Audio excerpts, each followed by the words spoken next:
কারা কারা এই ড্রাগস ব্যবসার সাথে জড়িত। আমি বারবার এর মধ্যে জোর দিচ্ছি যে কোনো অবস্থায় তাদেরকে যেন ছাড় না দেওয়া হয়, কারণ নিজেরা কিন্তু ধ্বংস করছে, সমাজকে ধ্বংস করছে, রাজ্যকে ধ্বংস করছে।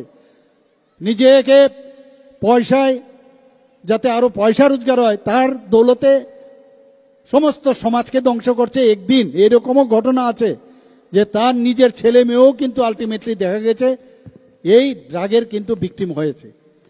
কাজে কাচের ঘরে থেকে ওই কাউকে ঢিল দিলে পরবর্তী সময়ে তোমারও হবে, সেটা কিন্তু নিশ্চয়ই বোঝা উচিত। কিন্তু পয়সা এমন এক জিনিস, পয়সার লোভে মানুষ যে কোনো জায়গায় যেতে পারে।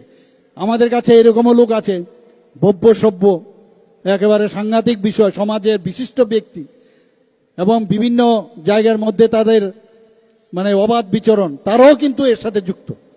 আমি ওনাদেরকে হুঁশিয়ারি করে দিচ্ছি যে মাননীয় প্রধানমন্ত্রীজি এবং আমাদের হোম মিনিস্টার সাহেব যেটা বলেছেন, কোনো অবস্থায় সব জানি আমরা, কিন্তু আইনের বেড়াজালে যখন আপনারা আটকাবেন কেউ আপনাদের বাঁচাতে পারবে না, এতটুকু আমি বলতে পারি।